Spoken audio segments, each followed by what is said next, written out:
Chers stoïciens et stoïciennes, aujourd'hui, nous plongeons au cœur de la sagesse stoïcienne pour explorer un sujet crucial. Dites toujours non à ces 9 types de personnes. Le stoïcisme, une philosophie ancienne qui met l'accent sur la maîtrise de soi et la sagesse, nous enseigne l'importance de nous entourer de personnes qui enrichissent notre vie. Mais il y a certains types d'individus dont la présence peut perturber notre tranquillité d'esprit et notre croissance personnelle. Les éternels pessimistes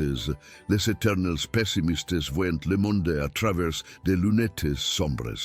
Ils se concentrent sur le négatif et négligent les aspects positifs de la vie. Le stoïcisme nous enseigne l'importance de la perspective et de la résilience. En évitant les pessimistes, nous apprenons à voir les opportunités même dans les difficultés, à cultiver l'espoir plutôt que le désespoir. Ces individus peuvent nous entraîner dans un cycle de négativité, ce qui est contraire à l'acceptation stoïcienne des défis de la vie comme des occasions de croissance.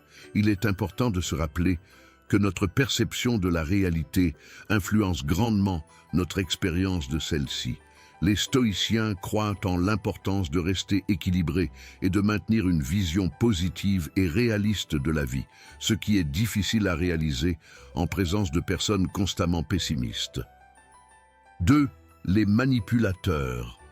Les manipulateurs utilisent la ruse et la tromperie pour influencer les autres à leur avantage. Ils jouent souvent avec les émotions, créant une dynamique de pouvoir déséquilibrée. Dans le stoïcisme, l'autonomie et le contrôle personnel sont essentiels. En évitant les manipulateurs, nous protégeons notre intégrité et notre liberté de penser. Ces personnes peuvent saper notre confiance en soi et notre capacité à prendre des décisions éclairées. Il est crucial de rester vigilant face à la manipulation et de s'entourer de personnes qui respectent notre autonomie. Les stoïciens valorisent la transparence et l'honnêteté, qualités souvent absentes chez les manipulateurs. En nous éloignant de ces influences, nous restons fidèles à nos principes et préservons notre paix intérieure. 3. Les égoïstes.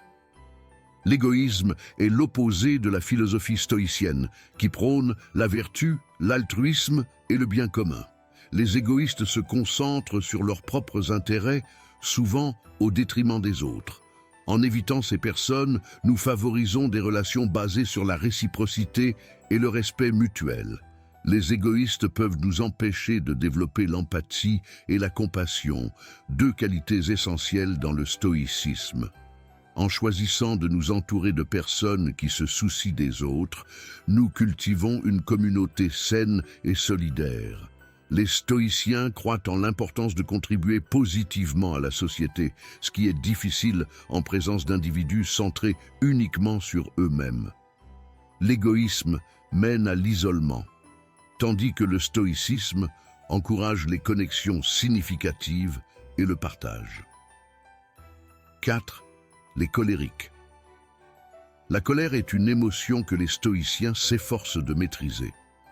Les personnes colériques réagissent souvent de manière impulsive et irrationnelle, ce qui est en désaccord avec la rationalité et le contrôle de soi prônés par le stoïcisme. En évitant ces individus, nous nous protégeons des répercussions négatives de leur comportement imprévisible. Les colériques peuvent créer un environnement toxique, plein de tensions et de conflits. Le stoïcisme nous apprend à répondre aux situations avec calme et réflexion, plutôt qu'avec irritation et agressivité. En privilégiant la compagnie de personnes patientes et compréhensives, nous favorisons un environnement harmonieux, propice à la croissance personnelle. Les stoïciens valorisent la paix intérieure, qui est difficile à maintenir en présence de colère constante. 5. Les éternels critiques.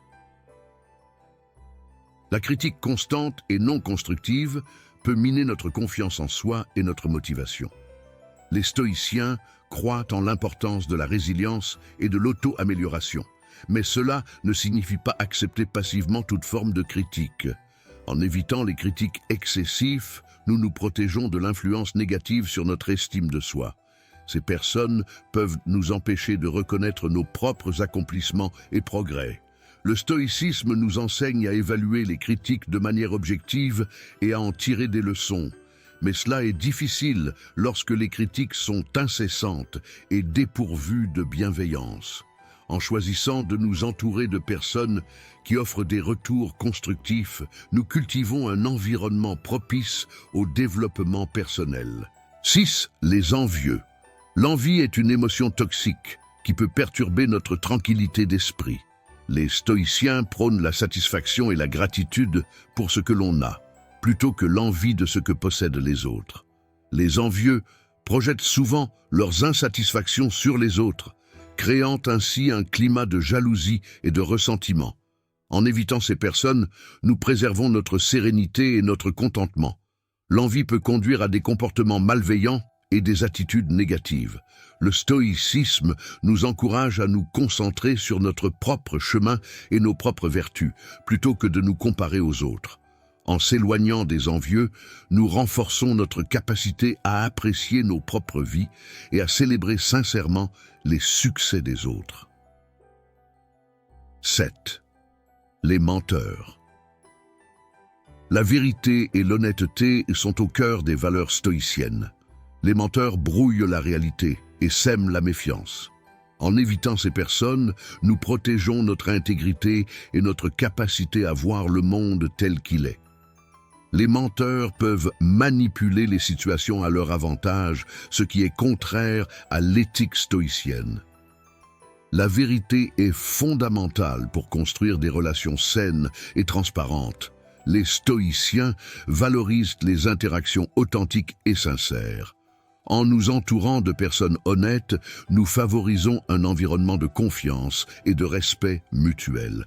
La pratique stoïcienne de l'examen de conscience et de la rectitude morale est difficile à maintenir en présence de tromperies constantes. 8. Les passifs. Le stoïcisme enseigne l'importance de l'action et de l'engagement envers nos valeurs. Les personnes passives, qui évitent les responsabilités et l'engagement, peuvent influencer négativement notre dynamisme et notre motivation.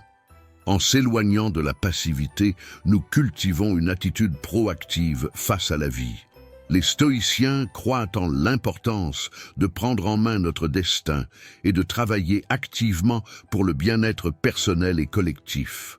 La passivité conduit à l'inaction et à l'apathie, tandis que le stoïcisme encourage la prise de décision réfléchie et l'action vertueuse.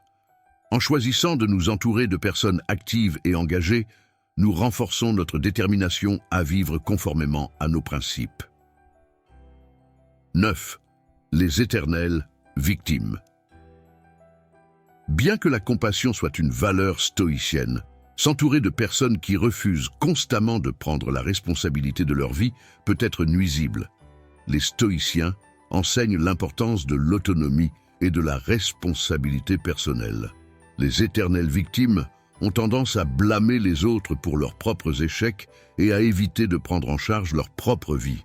Cette attitude est en contradiction avec le stoïcisme qui encourage à affronter les défis de la vie avec courage et détermination. En évitant ces personnes, nous nous concentrons sur notre propre croissance et sur la surmonance des obstacles. La victimisation constante empêche le développement de la résilience et de l'autosuffisance, deux qualités valorisées dans le stoïcisme. En choisissant des compagnons qui prennent la responsabilité de leur propre bien-être, nous créons un environnement propice à l'épanouissement personnel et collectif. En conclusion, chers stoïciens et stoïciennes, choisissons judicieusement nos compagnons de route. Entourons-nous de ceux qui reflètent les valeurs stoïciennes de vertu, de résilience et d'intégrité. En faisant cela, nous forgeons non seulement notre propre caractère, mais nous contribuons également à un monde plus harmonieux et vertueux.